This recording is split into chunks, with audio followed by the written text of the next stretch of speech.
Ramírez Mendoza, que ya está con nosotros aquí en el estudio. ¿Cómo estás? Buenos días. Hola, hola, ¿Cómo estás? Muy buenos días, abogado. Y vamos a hablar de la guarda y la custodia.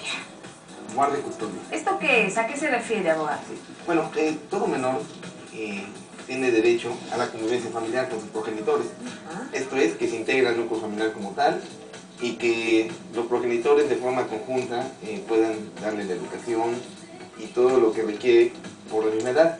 Sin embargo, cuando hay separación de los cónyuges o de los progenitores, bueno, existen mecanismos jurídicos para poder retener, recuperar, ¿sí?, o asegurar la guardia y la custodia del menor.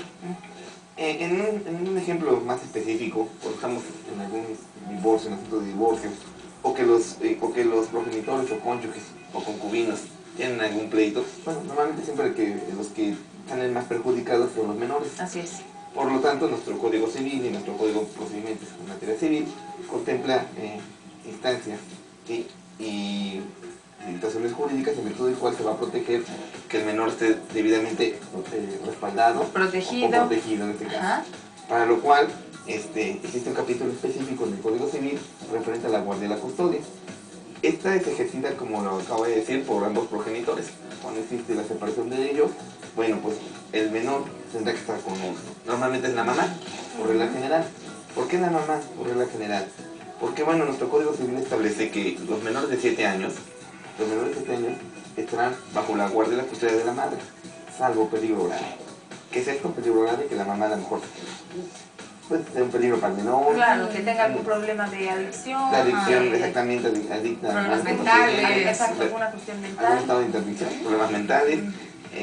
Inclusive, bueno, luego la vida pública que tiene no es la más adecuada para el menor, y esto puede originar a que bueno, el juez determine que rompa esa regla que maneja la ley, es decir, menores de 17 años con la mamá. Y salvo que corran peligro grave con ella, entonces ya el juez determinará con quién puede estar esa custodia.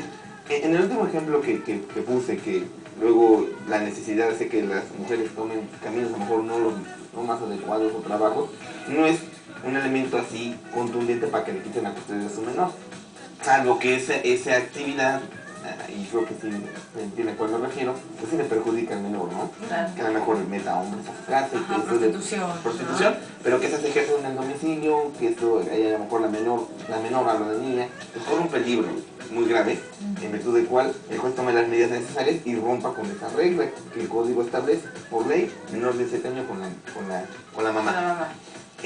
Ya en el común denominador, el juez puede escuchar al menor, o sea, el juez también tiene la obligación y la facultad de poder escuchar al menor para que él exprese con quién de los dos cónyuges o de los dos progenitores pueda sentirse mejor el menor. Siempre salvaguardando que viva en un ambiente familiar, un ambiente adecuado y que, bueno, de valores y demás. Entonces, por eso es tan importante esta figura jurídica de la guardia y la custodia. Yo tengo una duda. ¿Qué diferencia hay entre esta guardia y custodia y la patria potestad? Sí, la patria potestad es la figura jurídica en virtud del cual, bueno, determina quién tiene el parentesco con el menor, o sea, quién es el papá o quién es la mamá, y derivada de esta se da la guardia y la custodia. O sea, la patria potestad, tú puedes tener tu patria potestad, reconoces a tu hijo, pero eso no quiere decir que tengas la guardia y la custodia.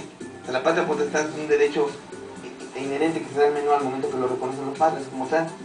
Y derivada de esta, pues tenemos la custodia, la guarda, los alimentos, o sea, se derivan una serie de obligaciones por la afiliación que hay del padre al hijo o la madre al hijo. Entonces esa afiliación da, en primer término, la patria potestad, y como consecuencia de esta la guarda y la custodia, los alimentos, el derecho a habitar un domicilio, o sea, son derivados de esta figura jurídica. O sea, la patria potestad se da por el reconocimiento que se da al menor. Y esto es cuando surge algún problema, o tengo el temor, yo tengo, por ejemplo, la custodia de mi hijo, y yo tengo el temor de que lo sustraigan del domicilio donde está la custodia de él. Entonces yo voy ante el juez de lo familiar y tramito mi juicio, es un juicio privilegiado. O sea, privilegiado, como su nombre lo dice, porque tiene etapas procesales muy ágiles y siempre en pro del menor. Entonces yo tramito mi juicio de guardia y custodia porque tengo el temor de que sustraigan al menor del domicilio donde está habitando. Se da mucho en los problemas familiares. ¿Sí? No importa, tiene que haber un divorcio. Los papás se pelean, se va la mamá a la casa de la abuela, o se retira el papá, bueno, pues te quedas con los niños. Entonces, bueno, empieza el problema por los niños, que déjame verlo, que yo va a estar mejor conmigo. Entonces, bueno, pues, en este caso, la mujer, en el supuesto que tenga la custodia de los niños, puede acudir ante un juez de la familiar para que la misma se establezca con lineamientos legales. Los acuerdos, en esta figura jurídica se ven esas cuestiones de, por ejemplo, si hay una separación de los días que pasan con uno con otro, las vacaciones, o sea, ponerse de acuerdo para ver cuáles son los días y las condiciones, o a lo mejor que no se vean, que no se les permita la visita, que no se puedan acercar a tantos metros. ¿Es en esta instancia? Sí, sí. Primero la guardia de custodia se da por ley, como lo acabo de mencionar, se puede dar por convenio entre las partes. Cuando están separados los padres, efectivamente, ante la ¿Se puede compartir? se puede compartir, exactamente.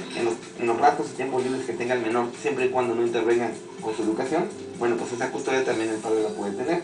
Pero en el supuesto que la tenga la madre y llegan a un convenio, como tú exactamente lo mencionas, efectivamente, el juez va a vigilar que ese convenio sea neutral, que no perjudique la actividad académica del menor, y en virtud de esta se establece el derecho de visita correspondencia. Es decir, la madre va a tener la guardia y la custodia, que va a ser la que va a estar a cargo del menor. Pero el padre quiere esa convivencia por derecho, Sí. no nomás de él, sino del menor, para que el menor esté integrado en un núcleo familiar, para que el menor sepa sus con la familia paterna. claro, sus descendientes y su entorno, ¿no? A quién se debe. Es una cuestión de interés social, inclusive. Entonces ahí se estipula el derecho de visita correspondencia. Bueno, ¿qué días va a ver el padre de sus hijos? Puede ser fines de semana, entre semana la custodia la tiene la mamá, vacaciones a lo mejor de verano con el papá, vacaciones de invierno con la mamá, pero ya es una derivación de esta figura. ¿Y qué pasa, por ejemplo, no? Bueno, yo tengo hijos, me divorcio, acabamos, pero mal, y te voy a quitar a los hijos y son míos. Yo obtengo esta guardia custodia. Sí, correcto. Pero te quiero exigir los alimentos, las colegiaturas. Sí. Aunque yo la tenga, sí puedo exigir Por supuesto. la pensión, aunque nada más... la tengas tú. Ajá, A mayor ¿tengo yo? abundamiento, tú tienes la guardia y la custodia del menor y por ende tienes el derecho de exigirle alimentos al padre de tus niños. O sea, es ayuda a que tengas a tus menores, ¿no? En tu casa, viviendo en tu lecho. Es importante también mencionar que si los progenitores después consideran que no son aptos o el menor corre peligro con ellos, puede tomar otras medidas. Los abuelos, paternos y maternos, tíos, hermanos, o sea, siempre buscando el bien y el mejor interés del menor. Abogado, ¿quién es el que investiga? ¿Quién es el que pregunta, el que sondea, porque puede haber situaciones, vemos tantas cosas en la actualidad que por intereses a veces monetarios utilizan a los chiquitos para propio beneficio. A lo mejor yo no estoy bien en mis facultades mentales, sin embargo, no sé, algún familiar mío se da cuenta, se puede aprovechar, quiere sacar dinero. ¿Cómo podemos hacer o quién es la figura que se encarga de todo, que todo esté entre? Sí, mire, en un procedimiento de orden familiar, que existen 6 juzgados de lo familiar, aparte del juez que es la autoridad máxima y el que va a determinar todo en pro del menor, a cada juzgado existe un ministerio público adscrito. Entonces, de cada promoción que se tramite, de cada acuerdo que las partes pidan, de cada inclusive determinación que realice el juez, siempre se le da vista al ministerio público adscrito. El ministerio público adscrito no está de adorno, ¿no? Su trabajo y su función constitucional y legal es que verifique que no se afecte el interés del menor, porque efectivamente alguna vez traté de un tema de autorización de venta del menor, pues se puede apresar a lucrar algo que es propiedad del menor, para que yo puedo establecer que va a ser para sus alimentos o para comprar un bien de mejor valor.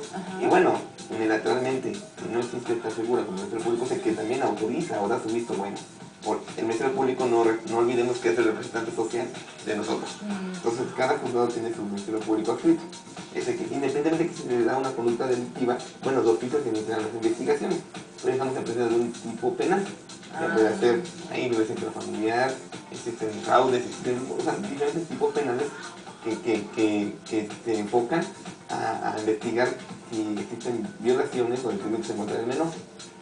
Ahí están las trabajadoras sociales. Entra el DIF, trabajadoras sociales, inclusive cuando el juez considera el padre tiene el derecho y la madre de visita correspondencia con su menor, o sea, de convivir con él, pero cuando considera el juez que puede haber peligro para el menor, puede determinar visitas controladas. Inclusive se hacían a través del DIF. O sea, hay determinada hora donde llegan los mamás, depositan a su menor y no puede salir de ahí. Llega el papá y está ahí con él o la abuela o quien quiera tramitar esa visita de correspondencia con el menor, 3, 4 horas. Pero y ahí, porque bueno, hay el peligro que los sustraigan, ¿no? Luego los padres no respetan los acuerdos que se llevan a cabo o las órdenes de un juez y cometen un delito, pero con tal de llevarse al menor, porque es muy común, sustraen al menor y se lo llevan, ¿no? Y luego recuperarlo es muy complicado porque se presta a que también él tiene derecho a la audiencia y entonces empieza a manosear el asunto y eso lo dilata mucho. Por eso es importante que si consideran, en este caso, hablo más de las madres porque son las que siempre, por regla que no tienen a los menores, que tienen gente que hay peligro de que les pueden sustraer al padre la custodia, bueno, que emitan o que tramitan este juicio, que es un juicio privilegiado, que es un juicio sencillo, y que, bueno, por ley, menor de 7 años con la mamá. Y que puede ser de mucha ayuda. Claro, de muchísima ayuda. Abogado Porfirio Ramírez Mendoza, muchísimas gracias. Es un tema interesante, que bueno que ya nos amplió y aclaró muchas dudas de nuestro público. Antes de irnos, le mando